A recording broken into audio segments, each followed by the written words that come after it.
Welcome, everybody, to the Future Security Initiative Fall 2025 Speaker Series. This is the first of a number of events that we're having, and we're really thrilled to share all of this with you. For those who are not familiar, the Future Security Initiative is a partnership between Arizona State University and New America, a DC-based think tank. We do educational programming, we do a number of research projects, we have outreach events like this one. And one thing that we're really happy about is we support some of the New America Fellows. These are individuals who apply. It's around 300 people a year who apply for about 15 slots. They can be photographers, filmmakers, writers, journalists, academics. And with ASU support, we support a number of these. It'll be 4 this year, who are called then ASU Future Security Fellows at New America. And we're thrilled this evening to have Victor Blue with us, who was a 2024 ASU Future Security Fellow at New America, a really brilliant photographer and a very interesting person who's going to talk to us today about Mujeres, Achi, how to practice immersive photojournalism on the Guatemalan genocide. Victor's worked many, many years, as he'll discuss, in Guatemala, focusing on the impact of political violence there, which the Guatemalan Truth Commission found to be genocide and was subsequently prosecuted in Guatemalan courts in a fairly famous case against a general who had come into power through a coup, who was convicted of genocide in these courts. So we're thrilled to have Victor with us. Our system is Victor will make a presentation, show some of his photographs, discuss his process. Then we'll have time for questions and answers. So please drop your questions into the Zoom Q&A box. I'll play the role of moderator. My name is Daniel Rothenberg. I'm co-director of the Future Security Initiative with my other co-director, Peter Bergen. So thanks so much for joining us. I'll turn the floor over to Victor, and again, welcome everybody. Thanks, Daniel. I appreciate it. Super excited to be here. Super excited to talk to everybody tonight, and really still so pleased and appreciative of my time last year as a Future Security Fellow, and proud to be a part of the community moving forward. And excited to talk to you guys about Guatemala tonight because I love Guatemala and I love working there and I love telling stories about it. And so, I'd like to please, any questions you guys have, either about the story or about, the context of Guatemala, human rights in Guatemala, or the process of making this kind of journalism. Yeah, for sure. As Daniel said, don't hesitate to drop the questions in there. And also, Daniel, don't forget to, if during this presentation, you think of a question or something relevant, don't hesitate to stop me and ask away so I can address any kind of questions you think would be relevant for our audience tonight. I'm gonna just go ahead and start sharing my screen and going through some photographs and as soon as, let's see here, there we go. All right. So a little bit of background. I'm going to talk about a little bit of how I ended up telling this story, first of all, and then I'll get into the story and kind of the direction it went. For those of you who are unfamiliar, this summer in August, and well, late July, early August, I published a story, a New York Times Magazine cover story, called "The 36 Who Fought Back," and it was about a group of Achi, indigenous women in Guatemala, who for more than a decade pursued a case against their rapists for sexual crimes committed during the Guatemala's Civil War. The story came out. It got a pretty wide reaction. For me, it was a very gratifying experience, and to be able to publish this story. I worked on it for many years. I started this story in 2019, finally published it this summer when their case finally culminated in a final trial. So, but I'll start kind of a little back at the beginning, and how I came to work on this story, came to tell this story. I've been working in Guatemala since 2002.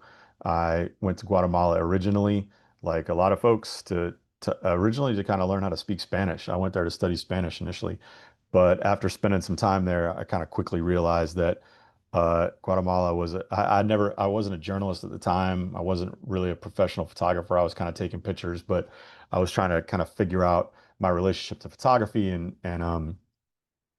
luckily I kind of landed in Guatemala at the time when I was starting to take that a little more seriously. So I was immediately kind of captivated by the place and captivated by what I was seeing there. This was in 2002 was the first year that I went and tried to really make documentary photography in Guatemala. Um, I, at the time, was not a photographer. I was living in California and San Francisco, and I was trying to figure out how one becomes a documentary photographer. So, not knowing any better, I thought, oh, well, I guess you kind of just do a photo project, and that's how you become a photographer. So, um, I had visited during the time that I had been studying Spanish the year before in 2001. I had visited a coffee community, a cooperative coffee farm that was run by ex-guerrilla combatants from the Civil War who had fought under the banner of the URNG, which was the guerrilla movement during Guatemala's Civil War. Um, I'd visited it for an afternoon and thought to myself that that'd be a great idea to go and stay in that community, to live in that community and try and do a photography project about, the legacy of the war and what these people had been through. So I bought a plane ticket and then I rode a bus and then I got on the back of this pickup truck here and rode up into what they call La Zona Cafetalera, which would be like the coffee growing zone in Guatemala, kind of the mid highlands. And I got off in this small community and um, ended up living with them for 3 months and trying my best to understand their background, their history, and the challenges they were facing at the time as they tried to put their lives together after having given up the bulk of their adult lives to this conflict. Um, a little bit of background for those of you who don't know too much about Guatemala is Guatemala suffered through a brutal 36-year civil war. It started in 1960 and culminated in a peace accords that were signed between the insurgent movement and the Guatemalan military and the Guatemalan government in 1996, which officially ended the war. Um, of course, in many ways, what came after the war was nearly as bad, but in the darkest years of the war in the early 1980s, the Guatemalan government participated in a campaign, a scorched earth campaign in the highlands of the country, mainly targeting small rural indigenous communities where this insurgent movement had tried to install itself and fight against the government, fight against the military, fight against the government. I mean, helpful for me in my years of trying to understand this history is a book called Memory of Silence, which is our host Daniel Rothenberg's compilation of the Guatemalan Truth Commission report, which documented the depredations of the war committed by the military and some by a very small number committed by the guerrilla movement. But it was a brutal, um, as I said, scorched earth campaign. It left over 450 villages wiped off the map that no longer existed once the war was over, and over 200,000 Guatemalans dead and dead or disappeared. A tough history, the worst conflict in the Western Hemisphere since the conquest, and the only genocide in the Western Hemisphere since the conquest by the Spanish in the late 1400s, early 1500s. Um, so I arrived at Santa Anita. I spent some time there. I spent 3 months, as I said, trying to understand these folks, trying to learn about their background, trying to learn why they fought. This was my first experience really hanging out with military veterans, fighting people, um, but also folks who were trying to put their lives to back together in peacetime, and leave the violence of the war years behind them. After I did that, came back to the United States, and then the next year I returned to Guatemala to try to cover. I was at this point still not really a photographer, trying to figure out how to be one. This was 2003, and there was a presidential election going on, and I was reading about it and realized that one of the dictators who had taken power in a military coup that Daniel referenced in his introduction, Efrain Rios Montt, was running for president. And that sounded like a pretty bad idea to me. I knew a lot about him from reading about the history of the war years. And, he was responsible for some of the worst kind of sweeps, kind of the worst military operations, counterinsurgency military operations in the Highlands in those years that left, that committed dozens and dozens of massacres across the Highlands of rural Guatemala. And in 2003, I made my first visit. I first began to attend the exhumations of these mass graves. Um, Spending time with and accompanying the Guatemalan Forensic Anthropology organ group as they, went into these indigenous communities and began to kind of unearth this hidden history. And attending the exhibitions had a real impact on me. It was like a formative experience, you'd say. I'd never kind of been to a place where history was kind of just under the surface, waiting to be kind of dug up, and to watch the communities sort of come together, um, looking both for their loved ones that had been disappeared during the war years, but also in general, kind of watching this this hidden history be reclaimed. Um, it was a powerful thing to witness, a powerful thing to watch, and I became, interested and committed to documenting it. So, over the years, I attended uh, lots of different exhumations. Whenever I was in the country, I would try to link up with the forensic anthropologists and of the FAFG and accompany them. And then eventually, I started to document other aspects of this process, right? After the bodies are I kind of started to document the entire process, the exhumation, and then the laboratory work, and then eventually, um, and the effort to identify victims, and then eventually the inhumation, right? The dignified burial and the kind of giving the remains and giving closure to the families who'd suffered these losses. This became a big part of my practice for years. It was really important for me to witness and to document. And I really started to learn like a lot of important lessons about journalism, about my responsibility, about my orientation towards journalism, about what was important about it to me, through documenting these exhumations. Um, and I began to kind of understand the role they played in, as I said, kind of the reclamation of this hidden history and the evidence that they provided, for this claim and for the reality of the genocide that had been committed in this country in the name of, wiping out subversives, in the name of wiping out leftism, in the name of, order and control. So all these things were kind of mixed up in my interest in the country and this is how I kind of learned to practice journalism, was in this context. Um, and then also I began to learn a lot about, what a post-conflict uh, context looked like, right? So I was trying to, I went from that to trying to document other aspects of this the kind of shadow that the war had cast over the country, right? So I spent a lot of time documenting land issues because that was a big driver of the conflict.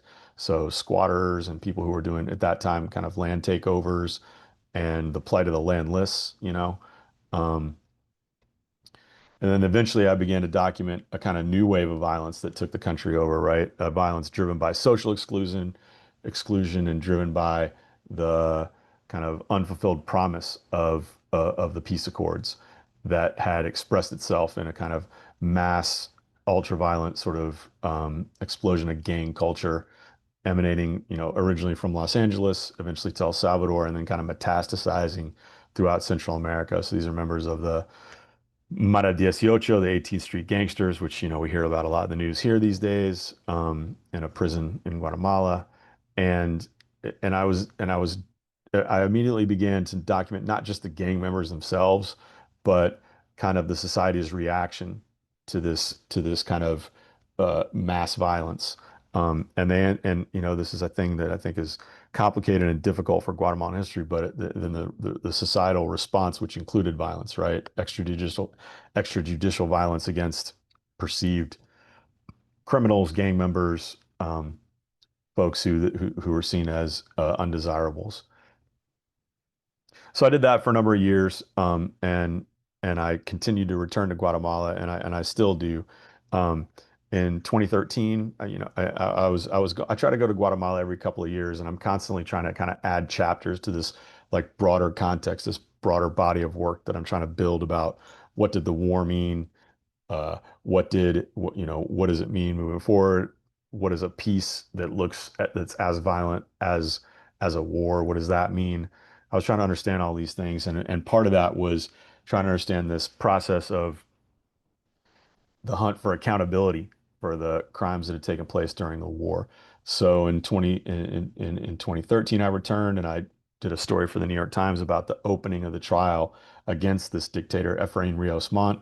I photographed like the first kind of legal hearings and the beginning of the trial, and returned to the Highlands to document some of the crimes that had taken place during his administration, during his regime.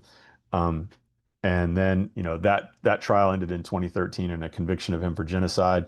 Again, the first genocide conviction of a head of state in their own national court system, not in The Hague or in the International Criminal Court.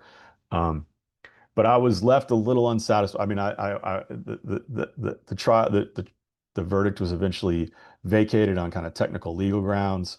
Um, and I was interested in kind of continuing to follow these human rights trials, to follow these trials for the intellectual and material authors of crimes committed during the war. So I would attend some of these trials. I would go, I would, when I was in the country, I would follow kind of the local reporting about these trials, and I would go sit in on them. And I was looking for another one that I could follow that wasn't as big and emblematic of Rios Montt, but as Rios Montt was, but to try to understand something about this process and as it was playing out, kind of all the time and kind of behind the headlines, right? Um, and I did that for a couple years. I would drop into the courts to see what was going on, and then in 2019, I was in Guatemala to work on another story, and was attending a couple of trials that were going on at the time. And then I was introduced by a very close friend of mine, a Guatemalan photographer, Christina Chiquin. I had heard about this case of the Las Mujeres Achi, the Achi women, who were bringing a trial, a crimes against humanity case for the rapes they had suffered during the Civil War. And I'd been reading about this. I'd heard about, their difficulties in bringing this case. And then I was introduced to them by a Guatemalan photographer friend of mine who had worked with them, shot some of their portraits.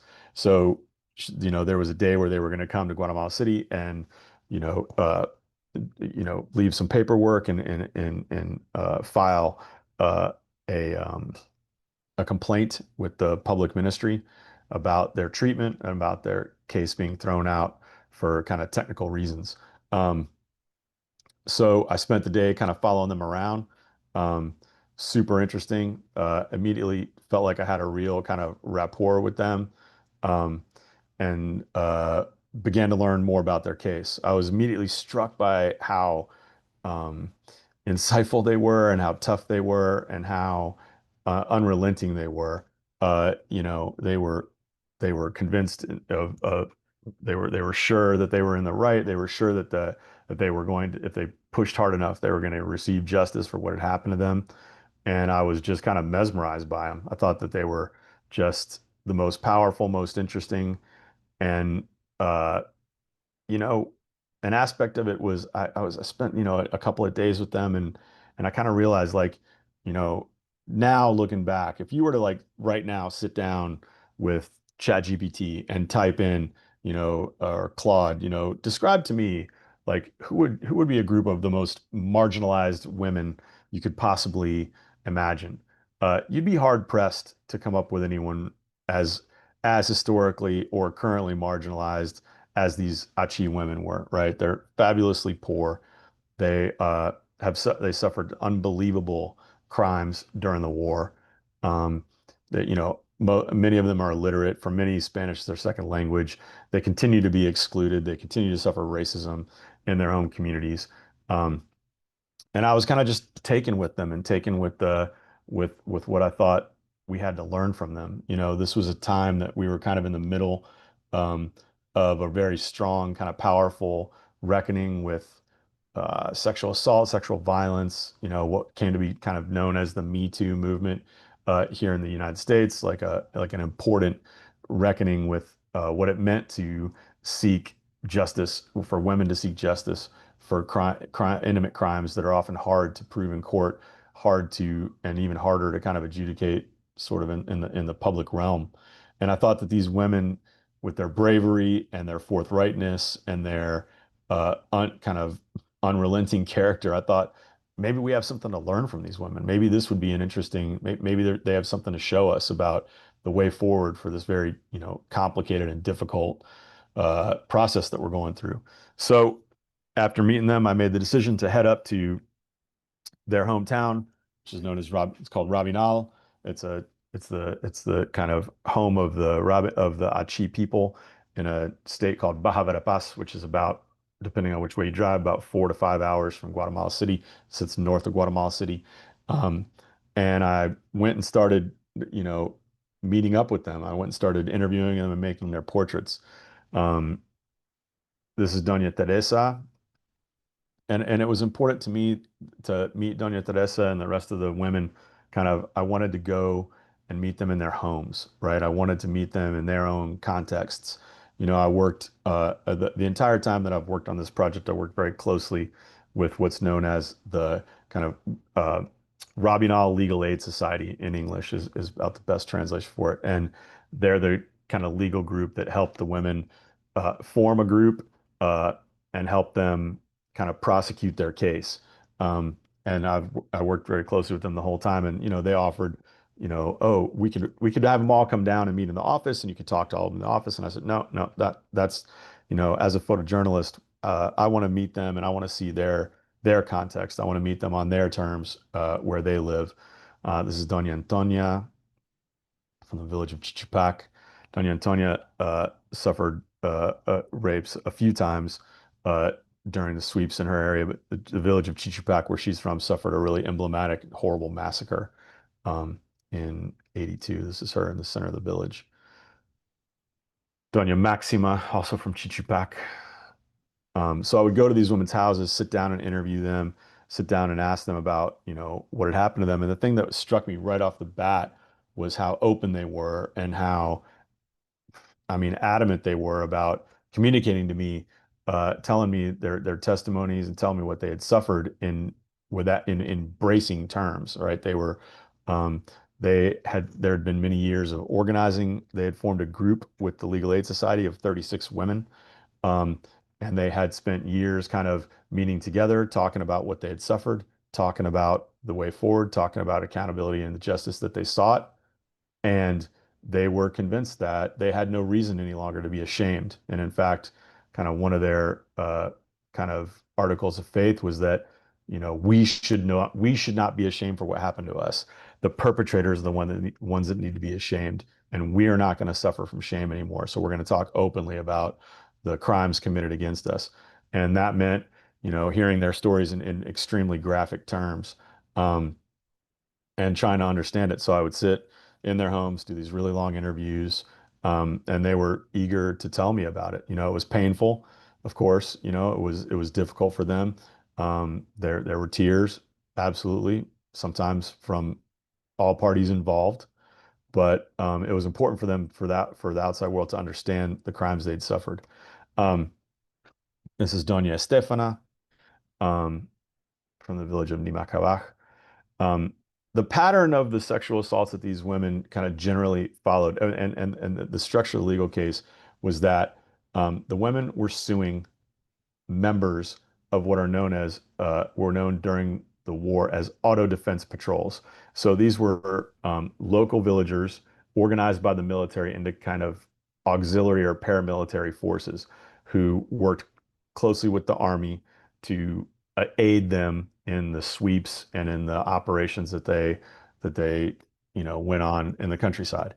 Uh, these guys became kind of local power brokers in many ways because they had the power of life and death over villagers, and they were able to oftentimes kind of enact revenge or, you know, uh, pick out victims, or they became very powerful locally and were relied on by the military, and often participated in the atrocities committed, as well as participated in the sexual assaults and sexual violence that took place.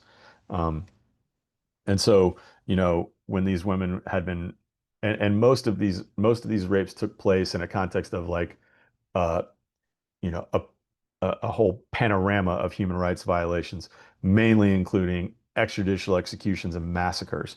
And as the Legal Aid Society spent years gathering evidence of these massacres to bring some of these trials to the courts, they started to kind of notice, like, as they would record the testimonies of these women, they would kind of say, as almost an afterthought, yes, my family was murdered. Yes, my sister was murdered. Yes, my mother was raped, was murdered and raped, and they took my father and my brothers to the church and threw in a grenade and killed them all. Oh, and also I was raped by the soldiers. And the kind of Legal Aid Society started to kind of realize, wow, this is like, they obviously detected a pattern. Um, and there were a lot of patterns inside of these crimes, right? So this is Doña Paulina. She kind of became, in many ways, kind of the face of the Achi women. She was one of the ones most comfortable with kind of being in front of the cameras and telling her story, over and over again. She's a very incredibly brave woman. Super super fun to hang out with as well. Like, we had a lot of good rides in the pickup, and spent a lot of time talking about her history, her background, her life in Rabinal. Um, this is a photograph of her in the main square. What happened to Doña Paulina was a little bit emblematic for various women of the group of the Achi women's group, and that she was kidnapped from this town square, from this spot, by soldiers working with an ex-patroller, Don Felix Tum, and was taken to the local military base, where she was held for 25 days and serially raped by multiple assailants every day for 25 days. Just a level of horror that's, impossible to imagine. Um, she eventually was, granted her freedom. There, she was allowed to go. She was held there with also Maria Candelaria, another of the Achi women who was also held over the same time in the military base, as well as Doña Paulina's cousin. We'll see in a second, Doña Pedrina. Doña Candelaria, incidentally, was one of the few. I thought she was the only. I come to find out she was not the only one, but one of the very few.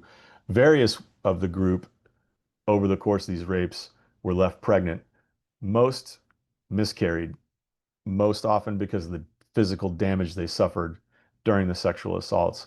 Maria Candelaria here was one of the few who ended up pregnant and carried her child to term, and eventually gave birth to a child from the rapes. Um, Doña Candelaria also had the very complex, this is her ID card from when she was a teenager around the same time in the early 1980s. She also had the misfortune to live two doors down from Don Felix Tum, the individual who kidnapped her and Doña Paulina and Doña Pedrina, brought them to the base so they could function more or less as sex slaves for the soldiers and civil patrollers who were operating out of the Rabinal military base. Um, uh, Don Felix Tum lived about 200 meters from her home, and still has for the last 40 years. He's been her neighbor. His family has harassed her over the years. They've spoken poorly of her. They've called her, a whore. That she willingly went to the military base, or that all this is lies. They've suffered kind of repression ongoing, even since the end of the war, over these crimes. Um, Doña Pedrina, who I photographed in 2019 and actually uh, passed away, along with her and seven of the original 36 members of the group, passed away before the trial could be concluded, and were unable to kind of see justice before they died. Doña Margarita was actually a plaintiff in it's a little bit complicated, but in both trials. There was a trial in 2022 and then a trial this year in 2025 that culminated in May. And she was a plaintiff in both trials. The five men that were prosecuted in the first trial in 2022, She was raped by a couple of them, and then she was raped by the men who were prosecuted in 2025 as well. This is her sister, Doña Inocenta, who was a plaintiff in the trial in 2022. They're from the village of Shakuk, which is a small little town. All these women live in small little villages kind of around the main town of Rabinal, and every week, twice a week, they go into the big city there, Rabinal, to attend the market where they buy and sell, and market day is a big deal. It's a big deal in Guatemala, big day for everybody. Um, but the town of Shakuk was particularly kind of an engine of repression in these years. Um, One of the most violent, most dangerous areas around Rabinal. Doña Estefana Sik is a plaintiff in the trial this year. It's her attending court. Doña Vicenta. So there was a number of women who, like Doña Vicenta, were raped by soldiers and not specifically by patrollers that they knew. And so they were unable to, be plaintiffs against an individual assailant in one of the trials. But the legal system kind of recognized many of them as part of this group that was bringing the case. So she made up part of this group of the 36 women, even though an individual assailant for her was never on trial. And this is Doña Pedrina uh, Alvaro, the cousin of Doña Paulina, who was kidnapped and held with her in the Rabinal military base. During my, Doña Pedrina, like many of these women, suffered so severely during her ordeal that she was never really able to um, find a partner, marry, never able to have kids, and now in kind of her old age lives alone, which in Guatemala is a very tough prospect for a woman, without family to look after her, without family to take care of her, to live totally alone as she does in the small village of Chesiswan, which is above Rabinal. Also, incidentally, Doña Pedrina was uh, was able to. There was an aspect of her testimony or of her circumstance that proved key to the case. In that, as I was interviewing her, she kind of mentioned that there had been a witness in the trial who had been in the military base with her, a soldier who had protected her at night on some nights when soldiers came in looking for a victim to rape among the women they were holding in some of these rooms, he would he was being held in the brig for some infraction and would lay on the bed against the wall and allow her to curl up against the wall and he would hide her from the soldiers so that she could, avoid, at least for a night, a sexual assault. She kind of mentioned this to me, and it kind of piqued my interest. And then the people from the Legal Aid Society confirmed that yes, there was a witness whose identity, who had testified anonymously, had testified masked. No one knew his identity. They didn't. No one in the court knew his identity. The women didn't know his identity, but that his testimony had been important for the judges. Had corroborated these women's story that they had been held inside the base and raped repeatedly.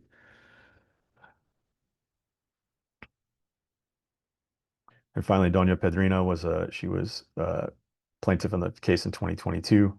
She was 12 years old when soldiers and patrollers came upon her home, took her mother and father out, assuming they never saw them again, murdered them in a field somewhere, and they never found their bodies, then returned to harass her and her younger siblings.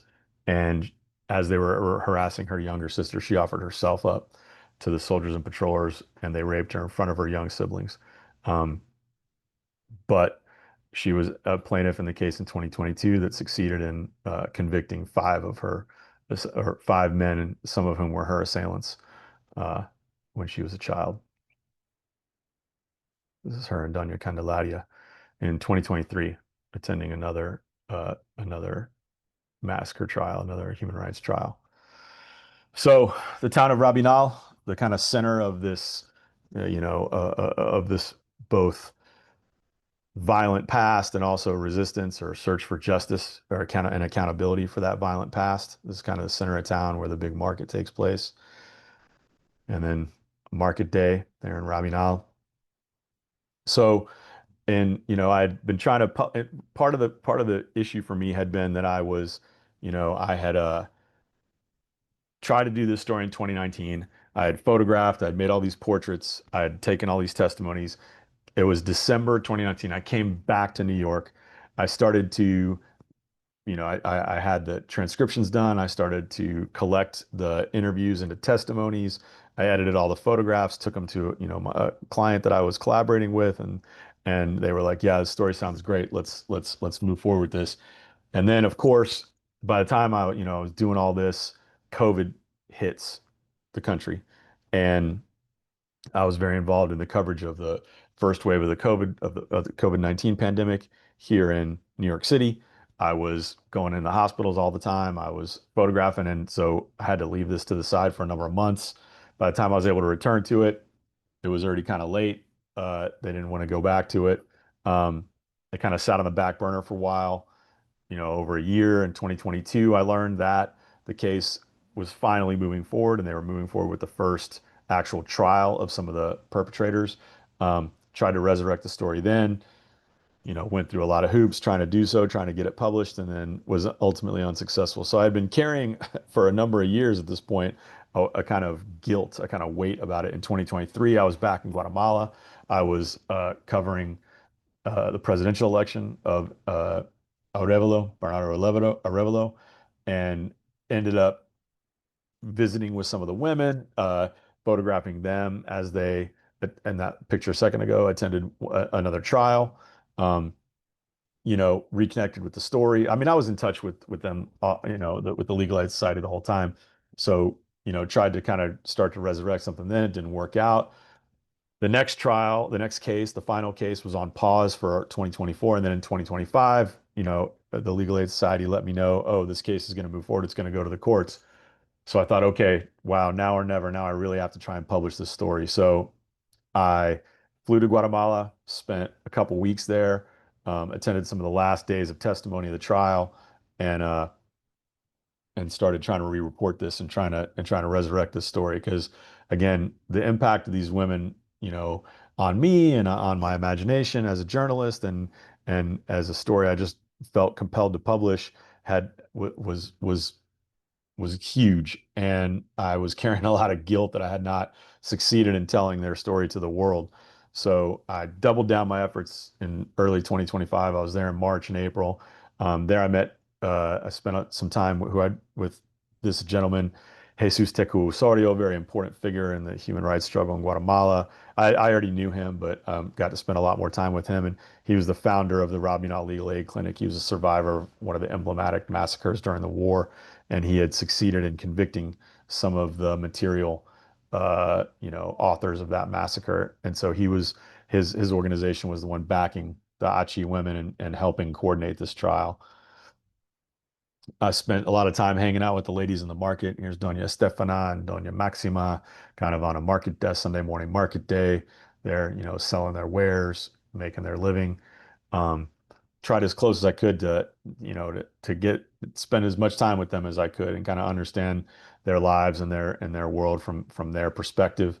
Um, One of the interesting things was trying to grapple with, what did this trial mean in Guatemala?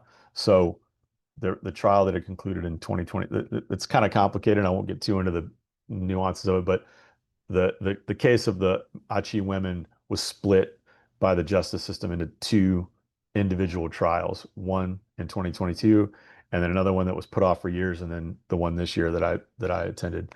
Um, the one in 2022 resulted in the convictions of five ex-patrollers, and with all of them receiving 30-year sentences. Also, the judges mandated a series of measures that were meant to rectify some of the harms that these women had suffered.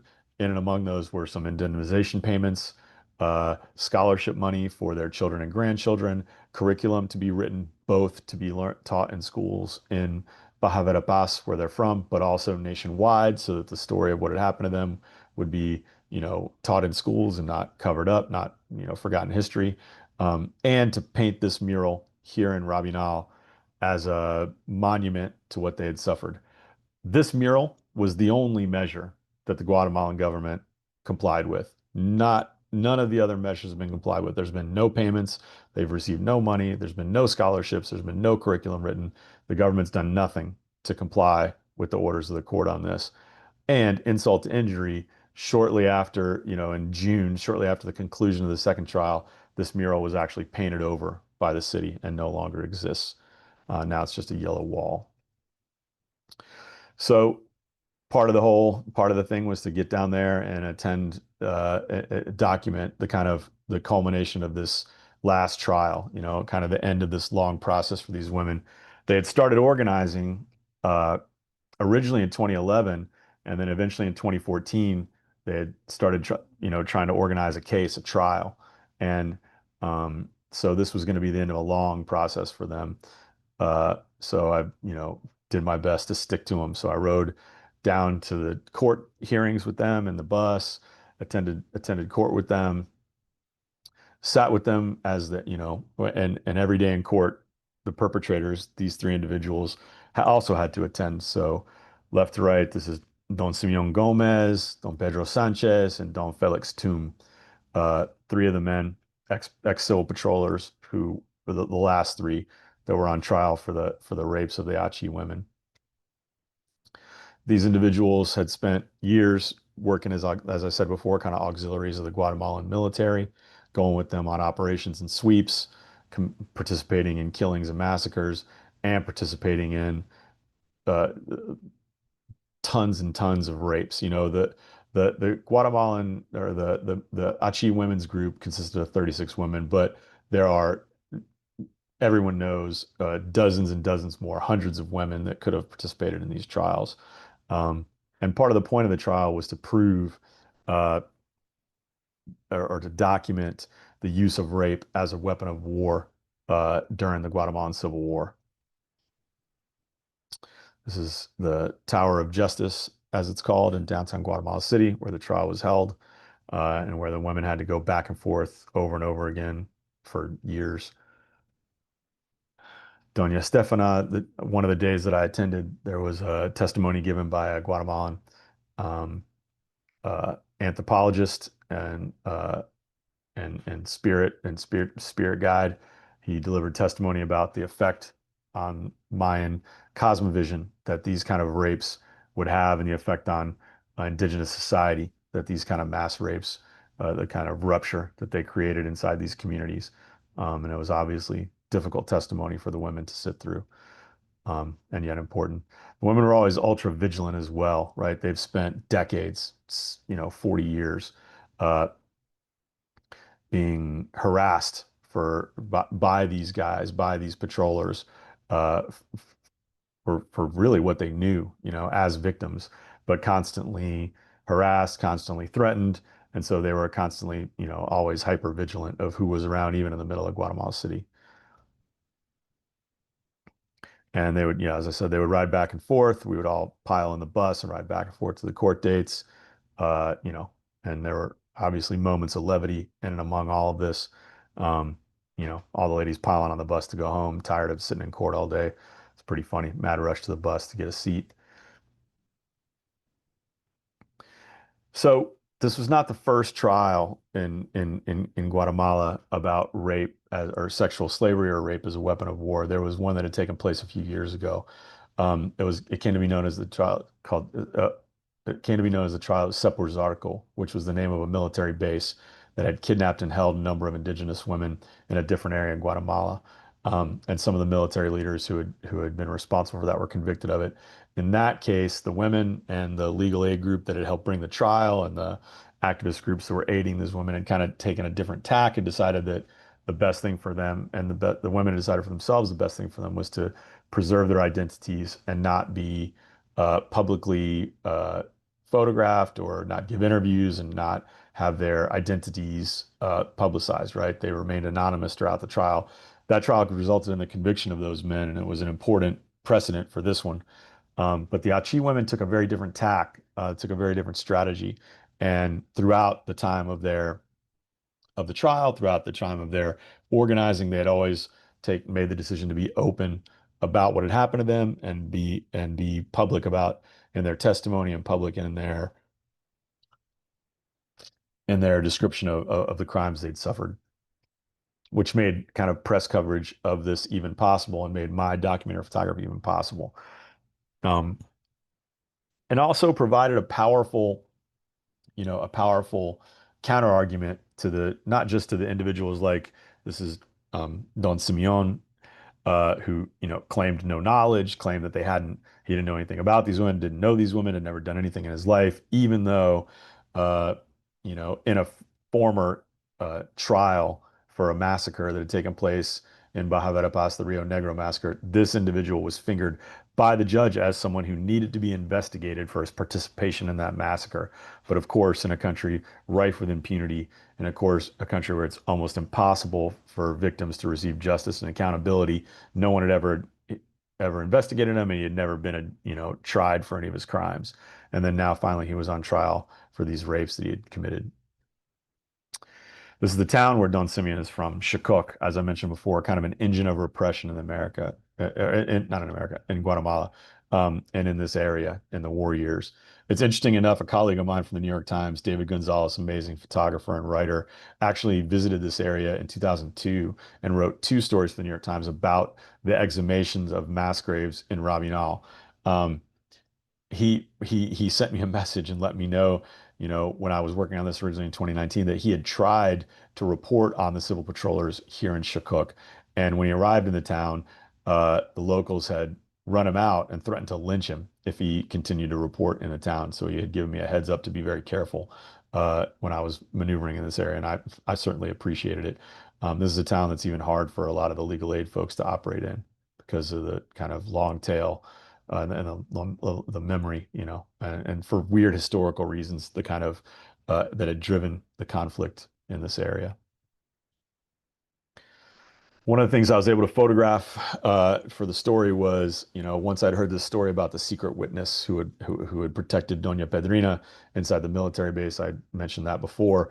Uh, one of my goals when I'm doing a story like this is I'm trying to, this is a hard story for your average reader to kind of understand, to kind of really latch onto, uh, to kind of really relate to, And so my goal is to, bring as much context, but also as much value for the reader as I possibly can, and a lot of that involves bringing them things that, they couldn't just Google on the internet. You could Google on the internet about the Achi women and read all kinds of stories. Lots of NGOs and important investigative work has been done around this. But it was important to me to go further than that, right? To dig and to find more. And so working with the Legal Aid Society, I eventually convinced them to help me reach out to this individual. And I was able to sit and interview him about what he had seen, about what he had been through, and about what he knew, and about the testimony he had given in court, corroborating the Achi women's story, and eventually photograph him. And this guy is completely anonymous. His family doesn't know that he was a witness. Like when I went to interview him, went by his house and took chairs in the middle of the field and talked about it. The women themselves, they don't know his identity. Only very few people know that he has anything to do with it. But I was able to interview him and photograph him and to confirm his story, which was so key to the trial.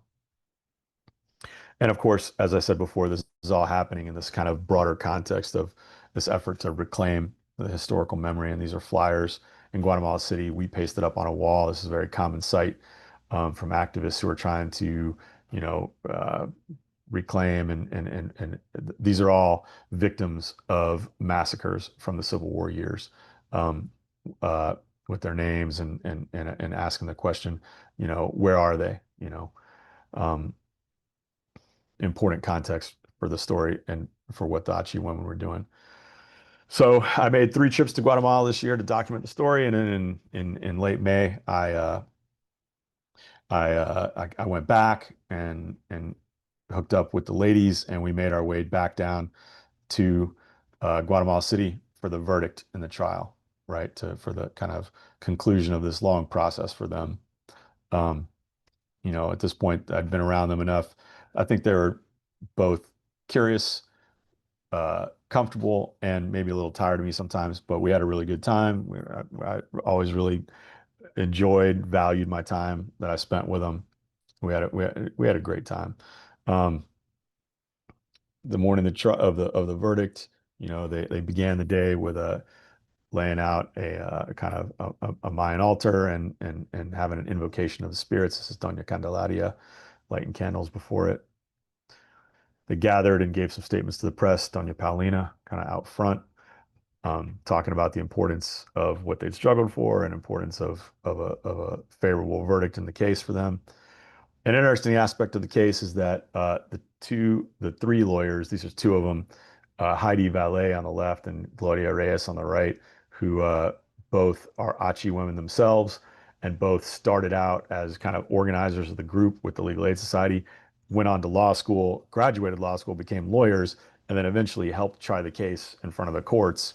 That's how long these women have been on the hunt for justice. That these two women had actually become lawyers over the course of it, and then were part of the legal team that brought the case. Um, the day was tense. It was for these women, this hunt for justice was certainly, they're used to it, right? This is not new for them. They're very well aware that they've been, you know, in this same fight for 500 years, right?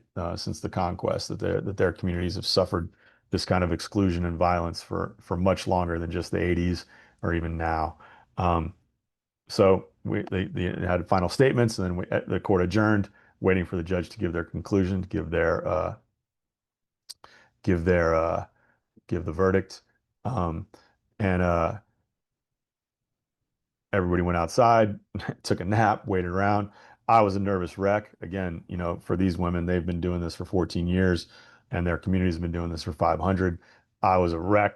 Didn't know. A lot of us thought that they were not going to win the case. The profile of the judge wasn't looking good for them. Um, there had been some legal moves in the last couple of weeks that didn't look good for the case. But we eventually went back inside. There was, the Guatemalan press covered the case very closely. There was a huge national and international uh, kind of press contingent that was in the verdict. Um, and then the judge started to read the verdict. The judge started to read the verdict out. So this was not a jury trial in the Guatemalan courts, especially in this court. It's a three-judge panel that heard the case, and then each judge votes. This is Doña Paulina there in the center, being comforted by Melissa Gonzalez, who was the Legal Aid Society's psychosocial support for the women. She's amazing, absolutely key to the trial. Probably one of the most important people at the Legal Aid Society. She handles the women's, logistical issues. She organizes all the trips down. She provides, counseling to them. She provides them both psychological and social support. She's incredible, and the Legal Aid Society is incredible at doing this. Without that kind of psychosocial support, the group never would have been able to get as far as it has, and eventually, bring these cases. But Doña Paulina was kind of overcome as the judges were recounting the testimony of the trial, and eventually found the three ex-patrollers guilty of crimes against humanity, and convicted each of them to 40 years in prison. Each of these three men. As soon as it was over, the men were not in custody at that point. They were not really under house arrest, but they had to be in Guatemala City. They weren't allowed to be in Rabinal, where the women live. Um, so, until their appeals are exhausted, they're still free and living with family members in Guatemala City. I followed Don Felix Toom out of the courtroom and down 15 flights of stairs as he tried to make his way out of the court. And then eventually followed him up to these doors that he thought he was going to be able to leave the courthouse, and they were locked. And there was a kind of poignancy to this image and a kind of finality to the road for him that I thought was resonant in that moment. The realization that these crimes he thought no one were ever gonna, these guys did this stuff and thought no one was ever gonna find out about it, let alone bring it to trial. And at the end of this long process, it was kind of settling in that he was stuck. Finally, we filed outside after the verdict, and the women were finally, I think when they hit the street, the realization hit them that their long journey was over, that they had succeeded, that they'd won, and that they'd finally, there's a long road ahead. It's unclear, the appeals so far have been unsuccessful, but the government, and the measures, the judge actually implemented more measures than the first judge had in the 2022 trial, but it remains to be seen if any of them will be implemented or not. But it didn't matter. The women were dancing and smiling and laughing and cheering for their victory after so many years. And then, of course, they gathered for another invocation, a thanks to the spirits, thanks to the ancestors for their guidance and their help over the course of the trial, um, and for the win. It was certainly a sober moment after the kind of the celebration, but an emblematic one, important one for them as they kind of reflected on on the end of their road, the end of their trials. For me, I rode back up to Rabinal with them, and then I spent another week kind of reporting out the rest of the story that I had to have, right? I had to, at this point, and kind of I didn't really talk too much about that, but over the course of the spring, I made that original trip to Guatemala. I brought the material back and I brought it to the New York Times Magazine, who I worked very closely with, and they saw the material. I told them about the story. We met about it, and my photo editor, Shannon Simon, absolutely incredible, working with the director of photography, Jessica Dempson, went to Jake Silverstein, the editor-in-chief of the New York Times Magazine, who immediately recognized this was an important story and was like, green light, yeah, let's go. We're doing all in on this story. So then I was working on the story on assignment for the New York Times Magazine and working very closely with them. So one of the things we knew is that in order to have all the T's crossed and the I's dotted, I had to go back to Robinal and spend another over more than a week reporting out every aspect of this that we were going to need to bring this to the readers of the New York Times Magazine. And I have to say it really, for me, it was very representative of the caliber of the magazine. There's not a lot of magazine editors that are going to look at a story like this and say, oh, a bunch of 70-year-old indigenous ladies that no one's ever heard of, who going to trial for crimes that happened 40 years ago. That is not catnip to a magazine editor generally, right? That is not top of priority for a weekly news magazine. But it just goes to show the caliber of editors that they have in the New York Times Magazine, and how Shannon and Jessica and Jake recognized the value of this and recognized what it would mean for their readers, and got behind it completely. Um, but one of the things I did when I got back up there is I realized that I needed there was I still needed to kind of uh, address for the readers this the long tail of the story, right? Like what the legacy of it really means, what the reality is for women to live with the trauma, to live with with these crimes, to live with the disruption, with these events that shattered their lives on into old age, right? And so I've visited Maria Candelaria a couple of times at her home in Pau, and I was convinced that, to really bring that home for the readers, I needed to talk to and I needed to photograph her with the daughter that she had born from the rape she had suffered in the military base in Rabinal. And so, with the help of the Legal Aid Society, I made contact with the daughter. Um, Told her what I was doing, talked to her about how important this was. She was reluctant at first, but over a series of conversations, she understood.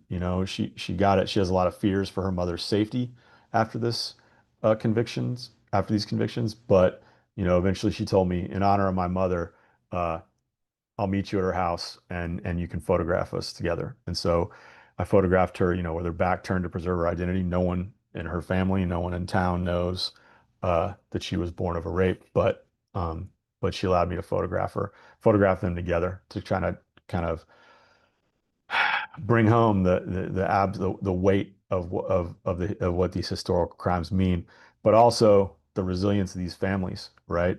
Um, Doña Candelaria had told me in the original interview I'd done with her in 2019 that when her daughter here was 8 years old, she'd found out that her father had been a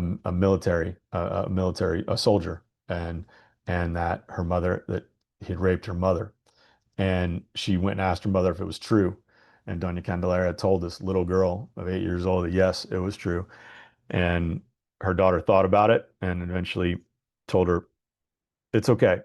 Uh, when you're old, I'm going to take care of you. In fact, I'm here. I've come here to save you. And remembering that story from Doña Candelaria was drove me to, I really wanted to meet this person, understand this person, and document the value of their family connection. And so I was able to do that right at the end, right before I left. Um,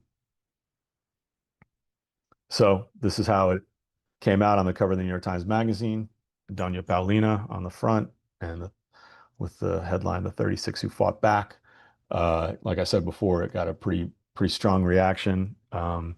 You know, hundreds of comments and lots of attention. Lots of folks want to know more about the Achi women. And for me, it was representative of I told my editors that this is the most important story that I'll ever photograph for the most important publication I'll ever work for. So beyond just being like a high point of one's like career, this is like for sure the high point of my photography. And for me, it was personally gratifying because it was an example of like what I think um, journalism kind of like does best, and also like kind of one of its functions I think that is most valuable, most important is I like to think of journalism and the kind of journalism I try to practice as a journalism of solidarity, as accompaniment, um, to walk with people through kind of, our most difficult days, our most difficult challenges, and some of our most horrific kind of events. And as a journalist, I'm not here to celebrate the Achi women. I'm not here to make them heroes. I'm not here to demonize the patrollers. I'm not here to make them villains. I'm here to try to do my best to understand these complicated stories, these complicated histories. And I think that, solidarity is an interesting framework to think about that act, that commitment to trying to understand people. I think of as an act of solidarity. Um, the last thing I'll kind of say about it real quick is it's funny because incidentally, just this past week, I had another big project published in the New York Times Magazine. And when I talked to Daniel about this talk, I kind of communicated to him that one of the interesting things was I worked on this long 3-year project with another New America Future Security Fellow, Matt Akins, amazing reporter.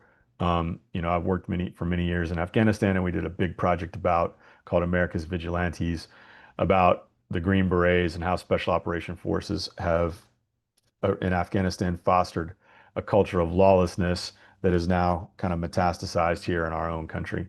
Um, and it was I reported a lot of this work at kind of the same time I was working in Guatemala. So I was kind of going back and forth, sometimes in the same week.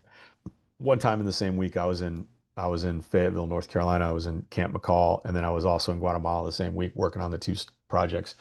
And it occurred to me, it was so interesting to me that, so many, I'd almost wish that I could have sent the Guatemalan story to some of the special operators that I met to kind of, show them like, look, guys, you're going to deploy out in the world in complicated, difficult, unstable contexts and scenarios. And if you think that anyone you're with or yourself or anybody that you're in control of is going to go out and commit, crimes, depredations against innocent folks, and that no one's ever going to find out about it. Well, you're wrong. Somebody at some point, these kind of acts don't fall into a pit of oblivion. Eventually somebody is going to uncover the truth of them. And that's what we did in this special forces project, uncovering the truth of killings that they committed in Afghanistan. And I felt a real resonance with this story in Guatemala. The vast majority of these guys, of these special forces guys, operate with honor and integrity, but the ones that don't, like, really shatter lives, and that fighting people need to understand that there's a long tail to these conflicts. There's a long tail to these actions, and when you deviate from that honor and commitment and integrity, eventually someone's going to find out and there could be consequences. So between those two stories, I was definitely in a weird kind of parallel universe over the course of spring. Um, but anyway, I appreciate you guys listening. And Daniel, I'm happy to kind of uh, discuss uh, take questions or anything anybody wants to do about anybody wants to hear. Let's take a little bit of time. One thing I think that was an amazing set of photographs. And I love the way you took us very carefully and slowly through this process. Really was a journey, and the photos show that both the journey of that story and the journey of your work there. Since we're partly talking about your process of immersive journalism, can you give us a sense? I mean, what is it you actually do day to day when you're down in Guatemala or Afghanistan, but Guatemala, where you're accompanying all these women and seeing their families? What's it like to be there for weeks and weeks when you're leaving with some ultimately small number of images that play a role in this larger story?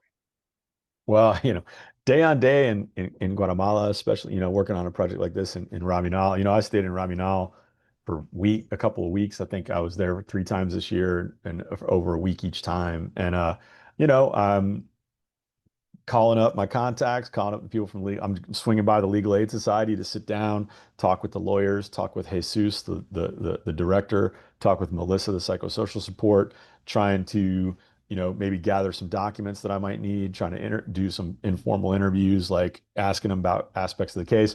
And then we are getting on the phone to the ladies and trying to coordinate visits up in their home villages, right, which are really kind of difficult to reach. The big change I made this year was that unlike 2019, I rented a 4x4 pickup on each of my trips so that I was able to maneuver a little easier. Also, that really bought me a lot of currency with the ladies because they love riding in a nice 4x4 pickup. So I was able to like out some days I would give them rides from the market back to their home village, and we would chat on the way, and I would hang out and photograph for a little while afterwards, or we would go on kind of a circuit and visit a couple different villages in a day and do some interviews. Sometimes legal aid had errands they had to run, so I would, accompany them on their errands to go visit the ladies. If it was a Thursday or a Sunday, I would be in town. I'd be wandering around town, taking some photographs, gathering the material I needed, and then getting up in the morning and going to the market and visiting the When ladies. it comes to the pictures, so how is it you go about? You're there for weeks and weeks. How often is the camera out and you're taking pictures? Is constant? Are you taking thousands of pictures, or are you judicious in taking a handful? Or well, how do you go about going from this process to capturing those images?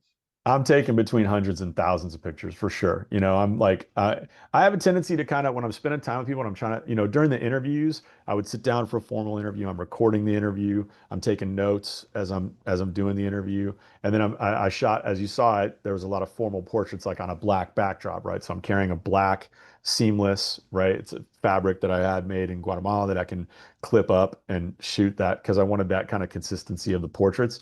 But then when I'm shooting documentary pictures, I'm kind of hanging out at their house and I'm kind of, talking with them and kind of interacting. And then they have something they have to do. They have to do a chore. Or somebody calls, or they have to talk to a neighbor. And then I'm kind of going in and out of like hanging out, having a conversation, learning about them, asking them questions, telling them about me. And then something comes in and I fade back and I'm photographing and I'm kind of going to fly on the wall kind of mode.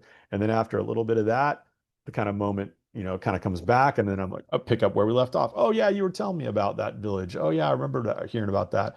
Okay, and it kind of goes in and out like that over the course of a day. Or we're like, hanging out, and somebody's like, oh yeah, Doña Antonia, she's, oh they just they're picking coffee up the way. Or no, Doña Pedrina has to cut, feed for her cattle. Oh, let's go over there and see what's going on. Well, okay, sure, let's go over there. So we go over there, find Doña Pedrina, what's going on, shoot some photos, you know. Or in Rabinal, maybe I'm in Rabinal and I'm walking around, I walk around, photograph on the streets a little bit, get up early, go to the market, find the ladies in their little spots. They're all kind of like, ah, hey, here he is.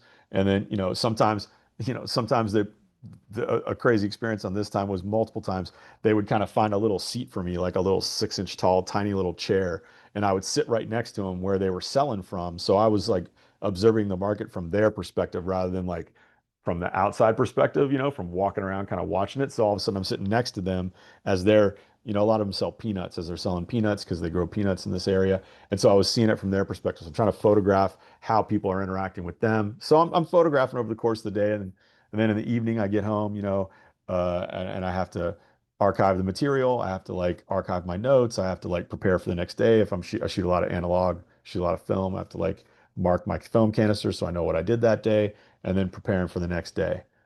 But it's a mix. It's kind of a mix. But I am shooting a lot of pictures, like between hundreds and thousands on a good day.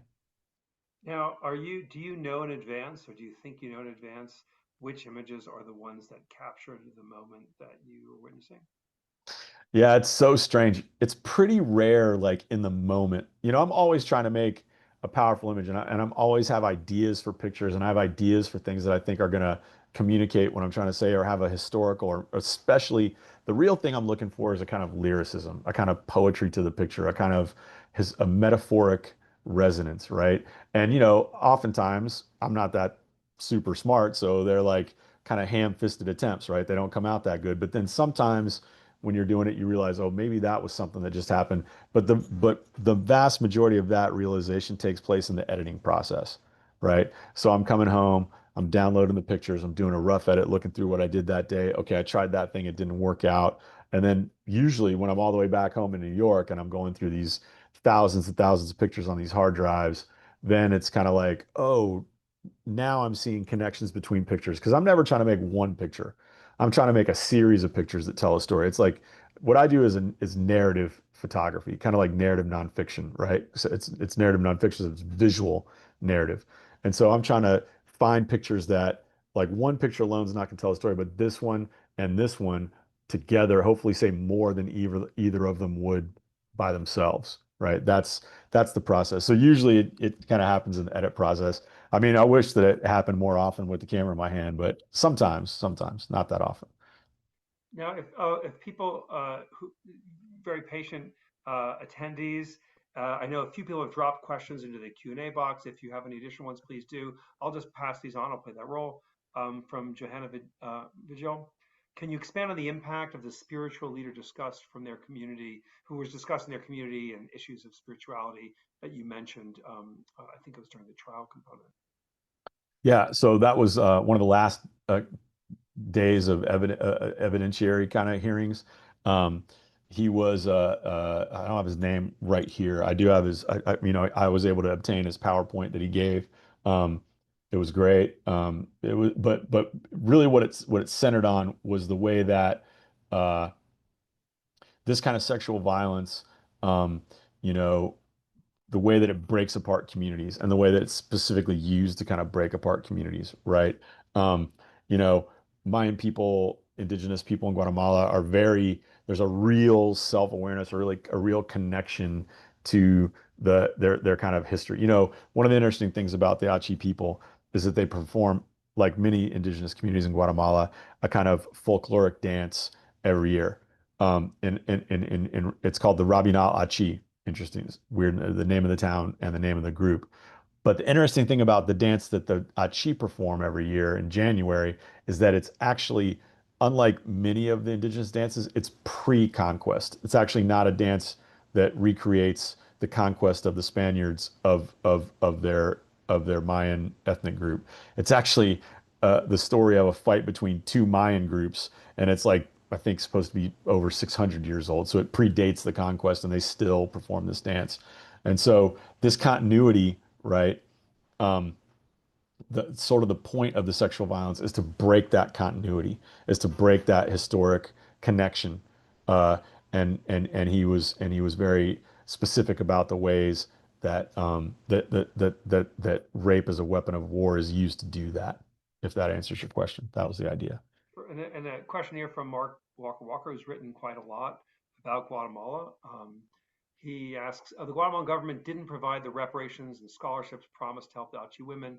Are there NGOs or other groups that have been set up to support them? It's funny you mentioned that. One of the things I neglected to mention, thanks for reminding me, Mark, during my presentation, and one of the things we noted in the New York Times Magazine story was that a lot of the work of the Legal Aid Society had been supported by USAID in their kind of democracy building initiatives. And actually, USAID had with signed a contract with the Legal Aid Society to provide the legal accompaniment for the trial that then once Trump came into office, they reneged on.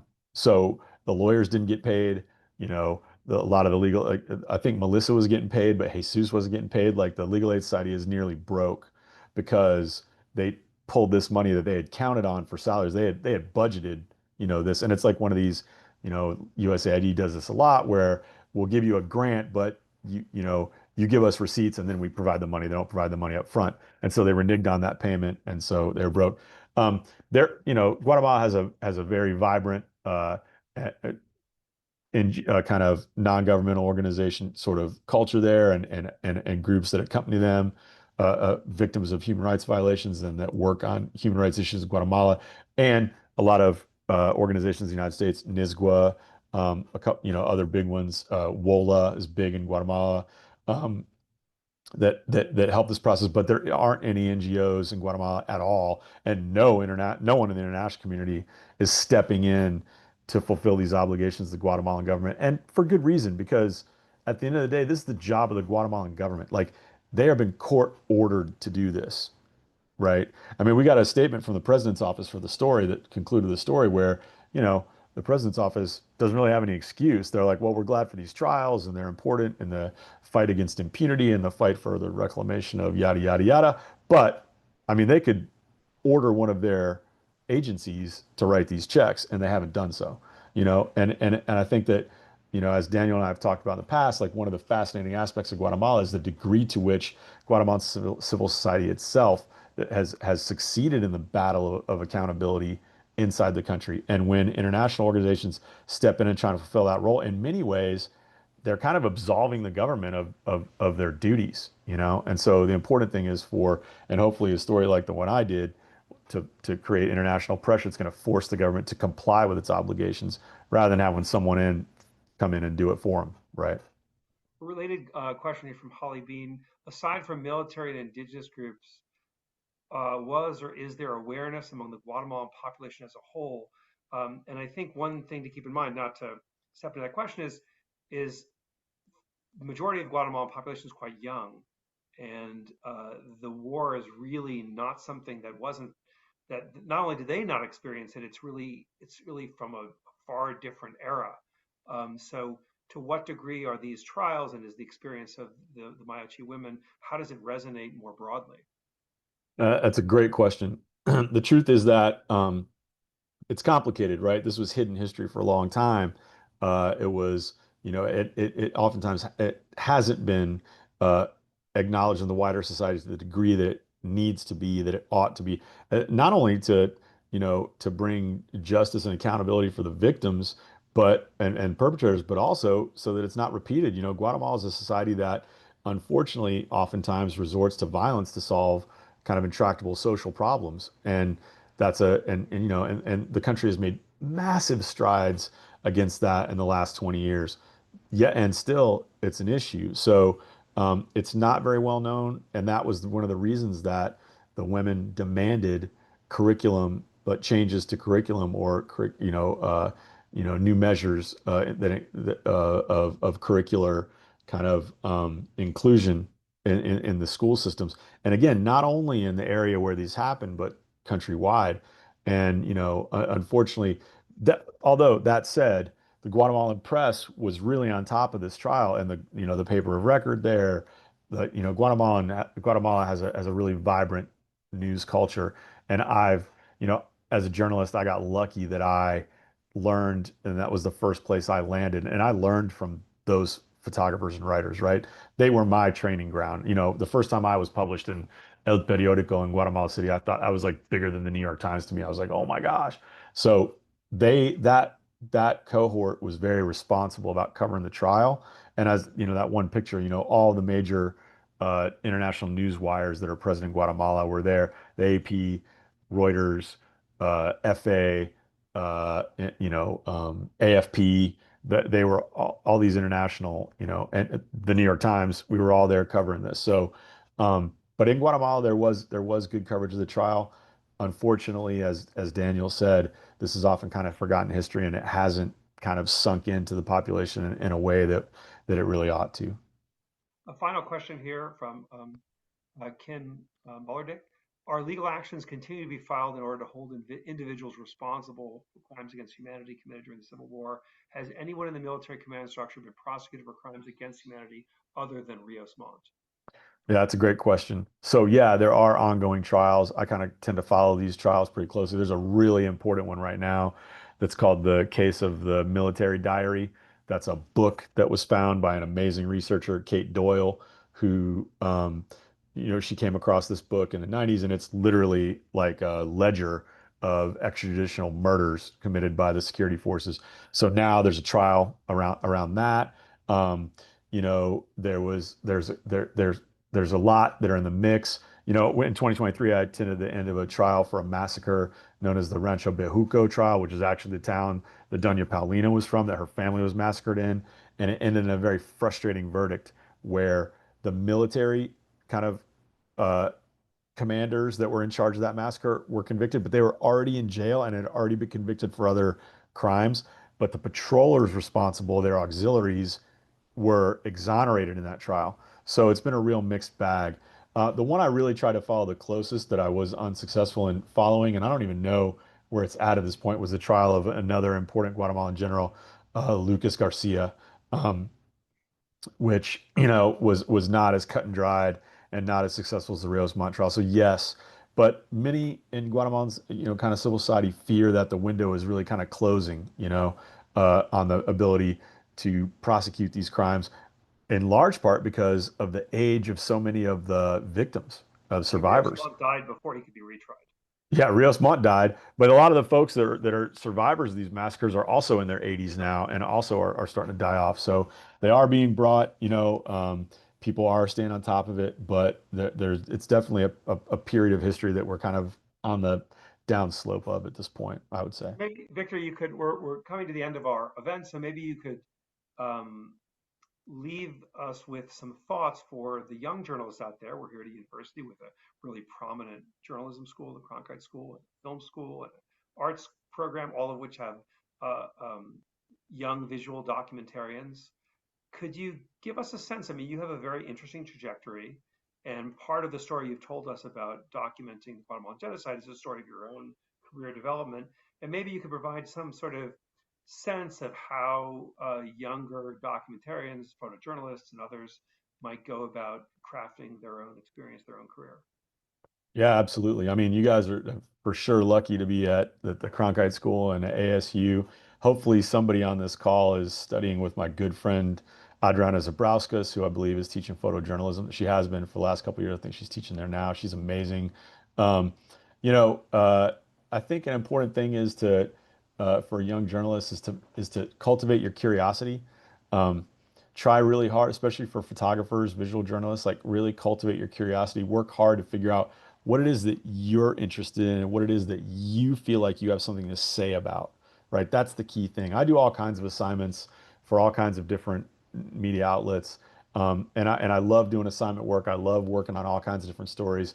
But the ones that I find that I invest my own time, my own resources. I mean, I was able to eventually publish the story and get paid to publish the story, but I had invested thousands of dollars into the story before not having no clue that it would ever get published.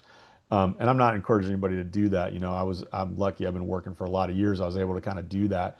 But even when I was starting out, right, like I was always trying to like let my curiosity and drive where I was investing my resources, and also try to commit yourself to being, one of the things that I try to tell young folks these days, and I do think of myself at this point, and that's how I ended up a ASU, a New America Fellow, a Future Security Fellow, is that, commit yourself to being an area expert. I think photographers, one of the reasons I wanted to be an ASU Future Security Fellow was because I believe that photographers, uh, because we have to be on the ground. We can't do our jobs at a distance. We can't do our jobs remotely. Of course, we do interviews, but we have to be in the place things are happening. And that gives us an insight and it gives us a valuable perspective on a lot of these big international stories, problems, contexts, and commit yourself to learning as much as you can about them, to being what I could think of as an area expert on the things you concentrate on, right? I concentrate on Guatemala, Afghanistan, Syria. Those are stories, um, whether conflicts or not, that I feel compelled to say something about. I do assignments in Argentina, I do assignments in Iraq, I do assignments in other places. I love working in those places, but I've invested in knowing as much as I can about these places that I return to again and again and again, so that I can provide readers with valuable, important stories that, I don't compete for, we live in an attention economy. I don't compete against, the Washington Post or CNN, when I'm not working for them because I'm a freelancer. But like, I'm competing against HBO or Netflix. I'm competing against White Lotus, right?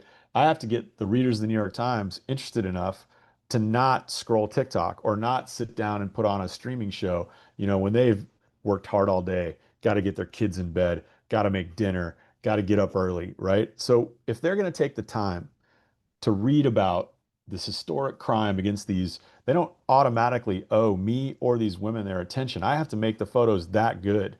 I have to tell the story that compellingly so that they can exercise a little bit of moral imagination and think, man, that was worth. I'm glad I did that. I'm glad I read about that. I'm glad I took the time to look at these pictures. Wow, I understand more about the world and hopefully more about my world than I did before. That's the job. That's what we're trying to do. And so if you can find things that you feel really compelled by, that you just can't get out of your head, that you think are worth, you know, uh, sacrificing a little bit, because it takes sacrifice. It does take sacrifice to spend time in these places. If you can find something like that, it's gonna connect with readers. It's gonna connect with other people, and you're gonna make successful stories. Thank you so much, Victor Blue. Thank you, everybody, for spending some time with us this evening. Thanks, Daniel. I appreciate it. Thank you all so much for coming.